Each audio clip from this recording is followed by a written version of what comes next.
अब तपाईँहरूमध्ये धेरैजनालाई कन्फ्युजन हुनसक्छ के हो यो सातवटा शङ्खनाद भनेको। शङ्खनाद भनेको चाहिँ शङ्ख बजाउने मान्छे क्या होइन। अब यसको अर्थ चाहिँ क्या सातवटा शङ्खनादबाट चाहिँ शङ्ख बजाउनु हिन्दू धर्ममा शुभ सङ्केत मानिन्छ। अब यसको अर्थ चाहिँ के हुन्छ भन्दाखेरि सकारात्मक ऊर्जा ल्याउने, नकारात्मक शक्ति हटाउने, नयाँ काम सुरु गर्दा राम्रो सङ्केत दिने।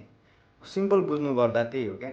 नयाँ प्रधानमन्त्रीको काम शुभ होस् भन्ने सङ्केत दिन्छ अहिले चाहिँ होइन। बटुक भनेको चाहिँ के हो भन्दाखेरि 108वटा बटुक भनेको चाहिँ सानो ब्राह्मणहरू क्या। बटुक भनेको चाहिँ सानो ब्राह्मणहरू जो चाहिँ कस्तो भन्दाखेरि ब्राह्मण विद्यार्थीहरू भनौँ न, सानो ब्राह्मण विद्यार्थीहरू जसले चाहिँ मन्त्र पाठ गर्छन्। अब यसको अर्थ चाहिँ के हो भन्दाखेरि देशमा शान्ति होस्, सबैको भलो होस्, सरकार सफल होस् भन्नुभन्दा होइन। अब 108 नै किन त भन्दाखेरि 108 भनेको हाम्रो हिन्दू धर्ममा पवित्र सङ्ख्या मानिन्छ।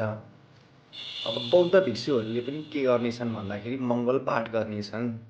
यसको अर्थ चाहिँ के हो भन्दाखेरि शान्ति, करुणा र सद्भावना फैलियोस्, देशमा सकारात्मक ऊर्जा बढोस् भनेर हो गाइस यो। अब यसले चाहिँ के दर्शाउँछ भन्दाखेरि होइन, यहाँ चाहिँ अब सबैभन्दा इन्ट्रेस्टिङ कुरा के हो भने होइन, यो कार्यक्रम केवल रिचुअल मात्रै होइन क्या, यो एउटा मेसेज हो क्या।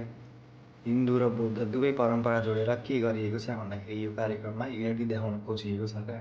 यो केवल एउटा शपथ ग्रहण मात्रै होइन, यो नेपालको लागि एउटा सिम्बोलिक रिसेट जस्तो देखिन्छ क्या, जहाँ परम्परा, धर्म र राजनीतिक एउटै ठाउँमा भेटिन्छ। हो नि त, हो किन भन्नु त।